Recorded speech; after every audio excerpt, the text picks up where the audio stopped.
with 4 points as he was 2 of 2 from the field. 4 rebounds to go along with that as well. And we're going to have Coach Shields sit down with us. And, Coach, there you are. What's up, Darren?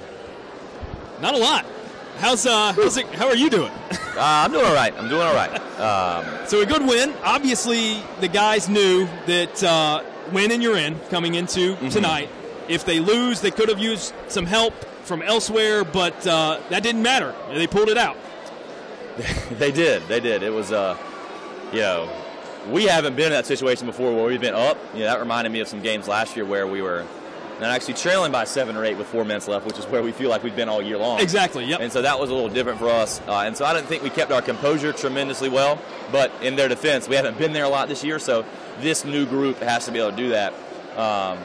And even at the end of the season, they just haven't been in that situation many times. And heck, even me as a coach, I forgot what it was like.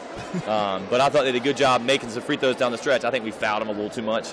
I'm not sure about all the we made some hustle plays, which we wanted to make every time. But, what a great job. I told them, we've already played 2 tournament games. Wednesday was a tournament game, and then tonight was a tournament game for us. So we should be well-versed with our backs against the wall, and we're excited to be. Our season's not over, so that's pretty awesome. Definitely. So you guys will play, presumably, I think it's next Thursday is where it'll have you guys. Yes. Or this Thursday, rather, in this coming week. So talk to me about what was going on. Tempers were flaring. There was a lot of contact early that went kind of ignored by the officials, and then all of a sudden it just imploded. Yeah. And you had Jalen with the technical foul.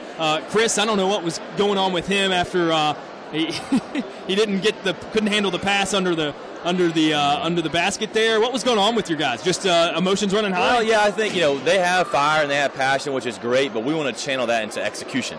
And so which I thought we did for a long period of the game. Even in the first, especially in the second half, that's the best we've come out and executed our game plan. And the changes we made at halftime. We did a great job going back door, combating their pressure. We did a great job finishing at the rim, using our weapons to get them up in the air. But I think a part of that is you got to be. When you're up 10, you can let the other team talk. It's not a big deal because I think both teams they kept it. I think harmless for the most part. And then when you're in a situation where you're fouling at the end of the game and guys are getting they're going to foul, you got to be ready for it. So I am extremely proud of them because that's a really good team, a really good team that's going to have a great chance on next weekend to take it home because they're talented. Good gracious. Yeah, so Greensboro, they'll actually go in, I believe, as the 3 seed. Okay. So just by a couple of games, missed a rematch in the first round there. I don't know how many scores you've seen or if this is I've news heard. to you. Can you give me some I've heard what they are. I don't know. So Maryville lost. Okay, and what was the score of that? They tipped up, I think it was a 7-point win for Covenant. And they tipped off an hour earlier than this one. So we knew, at the start of the second half, that they're in. But we weren't going to tell you. We had a plan for my coaching staff to tell me if Maryville lost, and no one told me. So I guess it's smart. I was coaching to win that game, which was, Sure. Why not? Which is awesome because you go in with some momentum. Yeah. And what was the other score? Definitely. I guess Averett lost. So Averett lost 62-61 in overtime to Ferrum, which bumps your guys up to the 7th seed.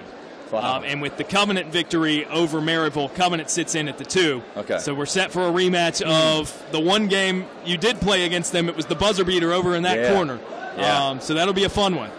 That will be. That was Coach Peeney had told me a little bit about that, not all the details, but I did get to tell the team, I think some guys are excited for that game because, one, we've never beat Covenant.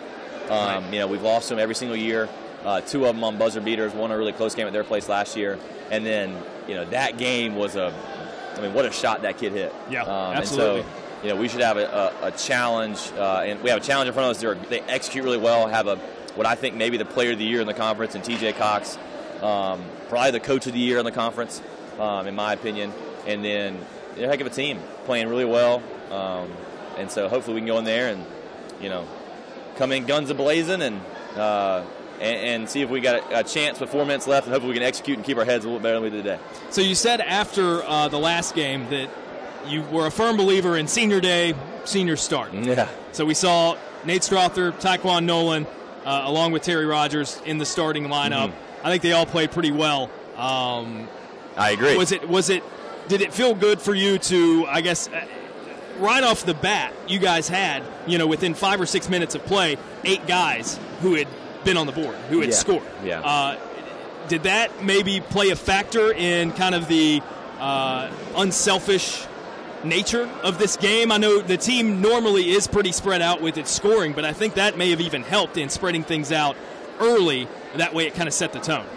Yeah, so I think, and let me do some quick math here. So 16 out of 37, they allowed the fewest assists in the league defensively, and so they really they pressure you, they make you play one-on-one. And so we had talked about, hey, we still think we can attack them and make the extra pass and share the ball. And so I guess 16 out of 37 is around, I'm not great at math, 40% maybe, which isn't like bad. And so, good gracious, we missed 12 free throws? That's terrible. Sorry, that was a knee-jerk reaction. But, yeah, I thought those guys, I love Senior Day. It's one of my favorite times of the year. And now I told the team we're 2-0 on Senior Days, which is awesome. There you go. We will have, whenever we're done playing, we'll have 6 alums of our program, so we're going to have a great 3-on-3 alumni day next year. Love that. But Taekwondo came in, and not only did he's had so many ups and downs, he came to hit an early floater, and the guys got so excited on the bench. Oh, yeah. And I think that does help play into the unselfishness, and just guys were ready to go. Yeah, absolutely. Which was awesome. And then a lot Nate of nodding after makes early on. Right. I enjoyed that. And then Nate came in, and I thought played, this is an efficient game for him. 8 points on only 5 shots. And he was able to, I think, he had his back up against the wall, and Senior Day meant something to him, and so he played really well. Then Terry's been, played pretty well for us as well. Got a little foul trouble early, but that helped so much, and I thought some other guys stepped up, and the emotion of the day as well, so that was exciting. So tied for the team lead in points for today, and we've seen both of these guys lead your team in scoring at some point or another for a single game, Dakota King and Chris Thomas.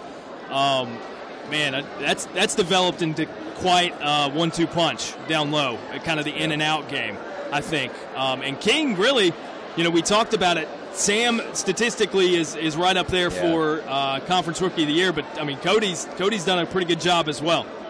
I agree, and so that's going to be a tough decision. I think we have 2 of the best freshmen in the league. I've said it, this whole conference season. Sam's done a great job scoring the ball. Sam about drove me crazy tonight with a few plays.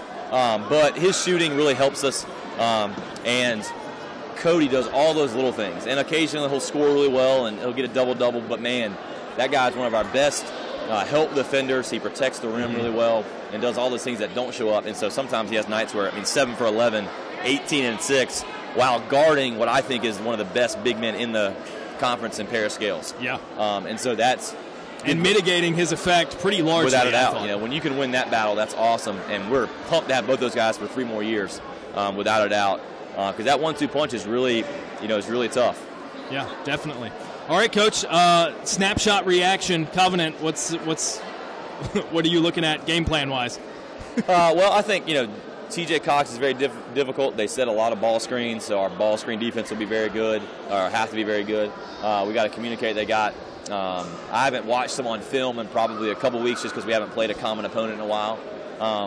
And so we're excited, I think, with when we get to play at Wesleyan. One, they won at Wesleyan earlier, so they have some good feeling in that gym. We played really well in a loss against Wesleyan, so that should help. But they're a tough team, and when you're led by a senior like that, you're even better. So I'm excited. We're just excited to continue to be playing. We'll get to worry about Covenant tomorrow, but hopefully we can enjoy this one because our guys, at various times throughout the season, they could have quit, and with all those close games, and that was, I guess, what was the final day? We won by 7, so now we're still at 16 games decided by 2 possessions or less. Yeah, and almost another here. Yep. Almost another one here, and so that's what great experience and getting you ready for tournament play. But I'm really proud of this group because, when you're 2-6. In conference, it could have been easy to give up, but win 4 of your last 6 to get in the tournament is a big deal. So yeah, definitely seems like based on some of the outcomes here at the Herm, they've probably been well prepared for it. So we'll see you next week. Awesome, thanks, Darren. Yep. Coach Claude Shields following the 93-86 win for William Peace University. To reiterate, they will be the 7th seed in the USA South Conference tournament and will likely match up in the first round against the Covenant Scots. That would be Thursday evening. If I'm not mistaken, that's a 6 p.m. tip, according to the conference's official playoff bracket. Nonetheless, we'll have that action here on the Pacer Sports Network. I'll go wherever that is. I think it's going to be at Wesleyan, so it's not too far of a trip. But I'll be there, and we will see you then. Thanks for tuning in on the Pacer Sports Network. Final score, William Peace University 93, Greensboro College 86.